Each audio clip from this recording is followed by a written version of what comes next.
This video ranks every hero equipment from worst to best to make your heroes stronger. Thanks to the most recent hero equipment balance changes, this list has more or less changed to reflect them. So if you enjoy my content, consider supporting me with my creator code and subscribe, especially since we have a low percent who are actually subscribed to the channel. Let's start with the F tier, where we're still seeing the barbarian puppets there, but we also have the royal gem moving from the B tier down into the F tier, as these two abilities just aren't particularly strong anymore, and realistically, there are just better abilities to choose from. Next up is the C tier, as these are niche equipment that you can use. So going in the C tier from the F tier is the archer puppets. With the archer puppets buff to give the archers invisibility, it has actually made them slightly better of a choice. So if you don't have access to the frozen arrow, it actually becomes one of the queen's best if you're specifically doing a queen charge.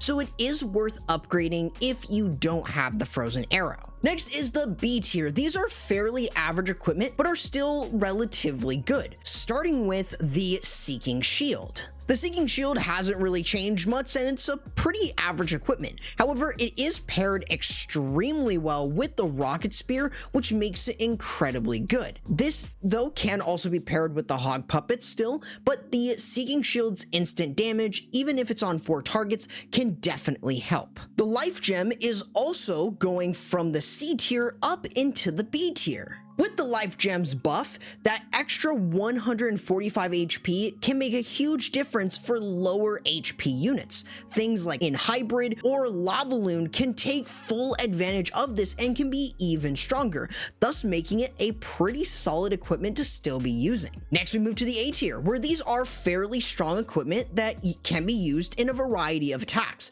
This is where you really should start using them, starting with the Giant Arrow. The Giant Arrow is still a pretty strong equipment. You are seeing it less, especially with how frequent other abilities are in the game, but you can still use the Giant Arrow to snipe off air defenses, which is the main focus, but you can also use it to remove spell towers or even activate the invisibility spell towers. You could even use it for the Town Hall after 3 earthquakes and a fireball, but that is really going to be up to you, but it's still a very strong ability that's still worth upgrading. The Vampstash is going from the B tier up into the A tier. While the Vampstash didn't get directly buffed, it's still incredibly good with the Spiky Ball, especially since the Spiky Ball gives your king a lot more HP that the Vampstash can heal through. You can also use it as your solo funneling unit, allowing the Vampstash to get plenty of value and keep your king alive.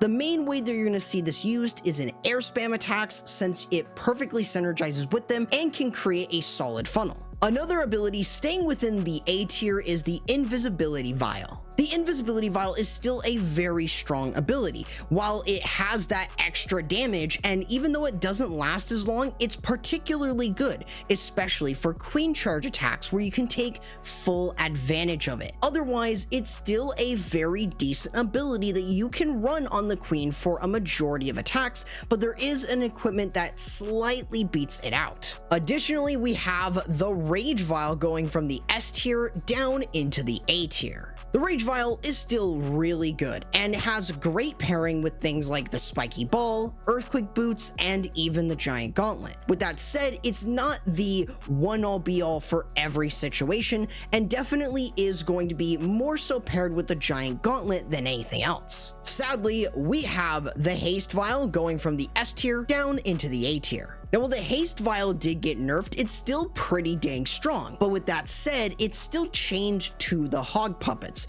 And while that combo isn't bad, it does still get dragged down by a bit thanks to that Hog Puppet nerf. So it's still particularly amazing, but not the top tier choice as it used to be. And additionally, we also have the Hog Puppets going from the S tier down into the A tier. Now, the Hog Puppets did receive the biggest nerf, but are they incredibly useless? No, they are still very, very strong and can definitely be used in a wide variety of situations. They're still amazing for ground-based attacks, especially Root Rider spam, where you can very easily and quickly get through different areas. You just have to keep in mind that the Hog Puppets are not going to be doing particularly great against high DPS areas. Next, we move to the S tier, where these can be used in a plethora of different strategies and really can work on a lot of bases, starting with the Frozen Arrow.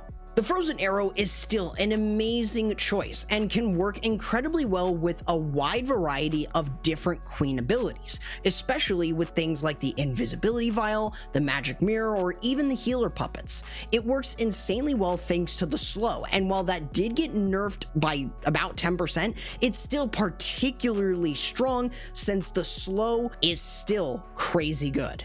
One of the bigger surprises though is the Gauntlet going from the S+ tier down into the S tier. Now, the Giant Gauntlet is still an amazing equipment and still one that I would recommend still getting. The Giant Gauntlet offers a lot of tanking despite the nerf and can definitely pair very well with things like the Vampstash or the Rage Vial. However, now it has competition, especially from the Spiky Ball and Earthquake Boots, making it a fairly difficult decision to still run it when those two abilities either offer better damage or more flexibility. Additionally, the Rage Gem is going from the A tier up into the S tier. The Rage Gem is seeing a huge spike up in usage, especially considering it's powerful with the druids, it's incredibly good with smash attacks like Super Bowlers, Super Witches, or even Electro Titans, and can still work incredibly well with things like Mass Dragon or Hydra attacks. Other than this, while you're not going to be using it in everything, it's still a particularly strong equipment to use. Sadly, another ability going from the S+ tier down to the S tier is the Healing Tome. Now, the Healing Tome is still another great equipment, and the Healing Tome only really moved down because there are now just better options for healing, especially thanks to the druids, as they provide even better support when you're using the Rage Gem. With that said, the Healing Tome can still pair with the Eternal Tome for great success with tanks, and if you're using the Rage Gem with it, especially to help druids and offer that extra healing. However, that's not all. Moving from the C tier all the way up into the S tier is the Earthquake Boots. Now, the Earthquake Boots are pretty much my new favorite ability. They have a lot of flexibility. And what's even better about the Earthquake Boots is that you can start using this at a minimum level of just level 12. It's not that hard to get up there, and it can be incredibly strong thanks to every level having 8 tiles of range, but also having the damage start at 50% at level 12. If you can get this maxed out at level 18, the Spiky Ball and Earthquake Boot combo is incredibly competitive with the Giant Gauntlet and Rage Vial, and might actually be better thanks to a bigger DPS output, along with just being a lot more flexible for attacks that don't use Root Riders. Even if you use Root Rider spam though, the damage and the nuking it's able to do is crazy good. Additionally, we have the Magic Mirror staying within the S tier. Now, the Magic Mirror has seen a lot of usage and is incredibly strong thanks to the high DPS that it can offer, especially if you pair it with a rage spell. With that said, the Queen can get amazing value with something like this and can be used in a wide variety of situations. And while it can't be used with a Queen charge to a great extent, it's still amazing in other attacks that really want that extra damage, or if you're a fan of ground spam attacks. And finally, we get to the S+ tier, basically the best abilities that you can run against any type of base, starting with the Eternal Tome. The Eternal Tome is still a very strong ability. Despite what others were extremely worried about, the Eternal Tome can be used in every single supportive instance, and thus should still remain this way. You may want to delay the ability a little bit, but overall, the Eternal Tome has not really lost its shine and is still one of the best abilities for the Warden. Also, another ability that is going from the C tier up into the S+ tier is the Rocket Spear. With the Haste Vial and Hog Puppet nerf, the Rocket Spear has seen a surge in usage. The Rocket Spear does pretty much everything that the Haste and Hog can do, but from a longer distance, and it can provide a lot of value. One of the common misconceptions is that you have to use the Rocket Spear early to get any value. But if you treat the Royal Champion like you would normally, where you're using her on the back end, similar to how you did with her Haste and Hog, you can use the Rocket spear effectively by delaying it and getting even more value later on in the base. The Spiky Ball is also moving from the A tier up into the S plus tier. The Spiky Ball has crept its way to being the best King Epic that you should be running. Not only can it be used with the Vampstash if you're funneling or you're using an air attack, but you can also use it inside the base with the Earthquake Boots, as it offers you insane damage, and as long as you can hit multiple buildings within the base, it can really do crazy amounts of damage, and the Earthquake Boots provides that utility, meaning that it can be on par or even slightly better than the Giant Gauntlet and Rage Vial without having any major downsides.